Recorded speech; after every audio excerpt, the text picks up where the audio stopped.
नमस्कार दोस्तों, मैं किशन आप सबका स्वागत करता हूं। दोस्तों, चाइना अब अमेरिका को सीधे टक्कर देने की तैयारी कर रहा है और अब उसका जो नया स्टेल्थ फाइटर जेट है जिसका नाम है J-35, उसे उसने अब मिडिल ईस्ट को ऑफर करना शुरू कर दिया है। मतलब ये सीधा मुकाबला अमेरिका के F-35 लाइटनिंग 2 को है। चाइना ने दोस्तों दुबई, अबू धाबी, इवन सऊदी अरब जैसे बड़े देशों को J-35 को प्रमोट किया है और इवेंचुअली उनसे ये बात की है कि आप इस फाइटर जेट को अगर लोगे तो आपको एक लो कॉस्ट मतलब सस्ता वाला आपको फाइटर जेट मिलेगा, लेकिन ये स्टेल्थ टेक्नोलॉजी वाला होगा और सारे फायदे ये F-35 वाली देगा। यहाँ पर सबसे इंपॉर्टेंट बात दोस्तों एक एडवांस स्टेल्थ फाइटर जेट की है, मतलब बिना किसी पॉलिटिकल प्रेशर के। यहाँ पर चाइना इस बात पर भी फोकस कर रहा है। रीज़न साफ है कि अमेरिका का F-35 लाइटनिंग 2 पॉलिटिकल प्रेशर के साथ आता है, क्योंकि कई तरीके की शर्तें अमेरिका इस पर लगाता है। इवन चाइना ने यहाँ पर बिल्कुल इस चीज़ के उलट ऑफर किया है, यानी कि आप इसे लो, अपने हिसाब से आपको जो करना है कीजिए, इस्तेमाल जब करना है कीजिए। J-35 और F-35 में दोस्तों यहाँ पर फ़र्क समझना भी ज़रूरी है। जहाँ J-35 ट्विन इंजन वाला है और ज़्यादा रिलायबिलिटी का दावा करता है इसके लिए चाइना, तो F-35 एक सिंगल इंजन वाला फाइटर जेट है, लेकिन ये कॉम्बैक्ट प्रूवन प्लेटफॉर्म है, इसका इस्तेमाल कई जगह हो चुका है। दूसरी तरफ चाइना का J-35 वो अभी टेस्टिंग फेज में है, लेकिन F-35 पहले से ही कई युद्धों और मिशनों में इस्तेमाल हो रहा है। मतलब कागज पर J-35 जितना मजबूत दिखता है, लेकिन असली बैटलफील्ड एक्सपीरियंस उसके पास अभी है ही नहीं।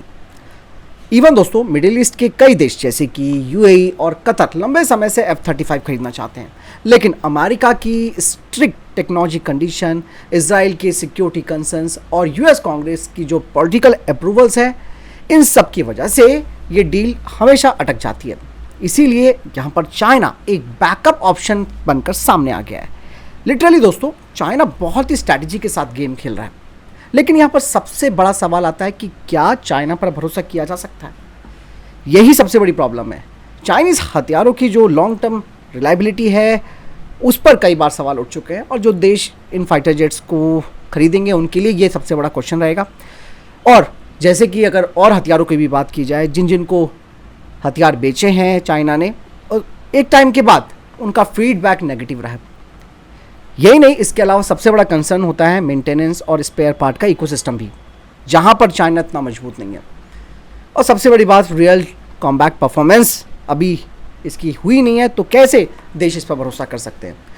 इसीलिए यहाँ पर सऊदी अरेबिया जैसा देश अभी भी वेस्टर्न या फिर 6th जनरेशन जो प्रोजेक्ट्स है उनकी तरफ आगे जा रहा है। लेकिन दोस्तों सच्चाई तो ये है कि चाइना की एक स्मार्ट स्ट्रैटेजी है। वो उन देशों को टारगेट कर रहा है जिन्हें अमेरिका रिस्ट्रिक्ट करता है। मतलब सिर्फ सस्ता और बिना शर्त वाला ऑप्शन ही होना यहाँ पर काफ़ी नहीं है दोस्तों। जो चाइना ऑफर कर रहा है डिफेंस डील्स होती है ट्रस्ट, टेक्नोलॉजी और लॉन्ग टर्म सपोर्ट पर। और अगर दोस्तों कोई मिडिल ईस्ट का जो देश है वो J-35 खरीदता है, तो ऑब्वियस सी बात है पश्चिमी देशों का जो स्टेल्थ मोनोपोली है वो खत्म हो सकती है। रीजन में एयर पावर बैलेंस बदल सकता है। लेकिन अभी के लिए दोस्तों F-35 ही एक कॉम्बैट प्रूवन किंग यहाँ पर बना हुआ है। इवन इस J-35 का ऑफर पाकिस्तान को भी किया जा चुका है और पाकिस्तान को ये फाइटर जेट्स मिल सकते हैं। J-35 यहाँ पर भले ही एक प्रॉमिसिंग चैलेंजर ज़रूर है, लेकिन टेस्टिंग स्टेज में है और भरोसा करने लायक नहीं है। चाइना खेल तो बदलना चाहता है, लेकिन भरोसा वो नहीं जीत पा रहा है। तो ये उसके लिए सबसे बड़ा ऑब्स्टिकल है, जिसे पार कर पाना चाइना के लिए खुद भी एक बड़ा चैलेंज होगा। फिलहाल इस बारे में आपकी क्या राय है, कमेंट सेक्शन में लिखकर जरूर बताइएगा। दोस्तों यहाँ पर दिल्ली पुलिस ने एक बड़ा खुलासा किया है। पाकिस्तान की जो खुफिया एजेंसी ISI है, उन्होंने चाइना के CCTV सिस्टम्स का इस्तेमाल करके भारत के मिलिट्री ठिकानों की जासूसी की है। एक जाँच हुई है जिसमें कुछ चीज़ें सामने आई है कि चाइना के प्लेटफॉर्म जैसे कि ईस्ट क्लाउड से जुड़े CCTV कैमरे कई जगह पर लगाए गए थे। ये कैमरे सिम इनेबल और सोलर पावर से ऑपरेट होते हैं। लाइव फुटेज पहले ही चाइना के सर्वर पर इनका पहुंच रहा था और फिर वहां से पाकिस्तान के जो हैंडलर्स हैं वहां तक इसे पहुंचाया जा रहा था। यानी कि दोस्तों भारत के अंदर से ही सर्विलांस डेटा बाहर भेजा जा रहा था, वो भी बिना किसी शक के। ये कैमरे दोस्तों कई जगहों पे लगाए गए थे, मतलब बेहद सेंसिटिव इलाकों में इन कैमरों को लगाया गया था, जैसे कि पंजाब में पठानकोट, जालंधर और कपूरथला के आसपास। इसके अलावा हरियाणा के अंबाला में, राजस्थान के बीकानेर और अलवर में और जम्मू कश्मीर के कठुआ में। मतलब दोस्तों ये सभी जगहें आर्मी मूवमेंट, बॉर्डर एक्टिविटी और डिफेंस लॉजिस्टिक्स के लिए काफ़ी महत्वपूर्ण है। अब इस पूरे प्लान में कौन कौन शामिल था ये भी जान लो। दरअसल दोस्तों यहाँ पर दिल्ली पुलिस ने 6 लोगों को अरेस्ट किया। इनके तार जुड़े हुए थे बब्बर खालसा इंटरनेशनल से। ऑपरेशन को दुबई बेस्ड हैंडलर चला रहा था।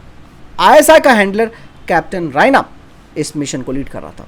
इतना ही नहीं दोस्तों, स्पेन, जर्मनी और दुबई में स्लीपर सेल्स भी शामिल थे इसमें।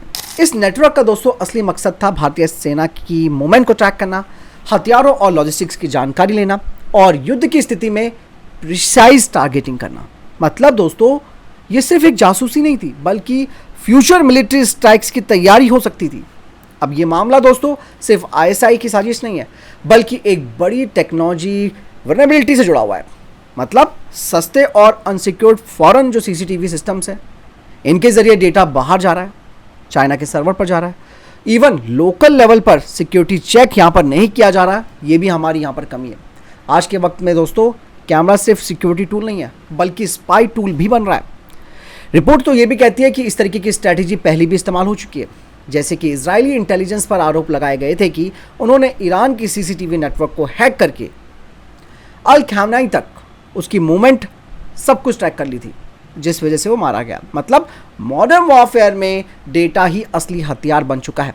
और ये घटना दोस्तों भारत के लिए एक वार्निंग सिग्नल है। मतलब भारत को अपने सर्विलांस सिस्टम को सिक्योर करना होगा। विदेशी टेक्नोलॉजी पर ब्लाइंड ट्रस्ट करना कितना खतरनाक हो सकता है, इसके परिणाम भी आगे भुगतने पड़ सकते थे। इवन साइबर सिक्योरिटी अब बॉर्डर सिक्योरिटी से ज़्यादा ज़रूरी हो रही है। यानी कि दोस्तों आज की जंग सरहद पार की नहीं है, बल्कि डेटा और कैमरे के जरिए लड़ी जा रही है। इस पूरी कहानी पर दोस्तों आपकी क्या राय है? कमेंट सेक्शन में अपनी राय जरूर दीजिएगा।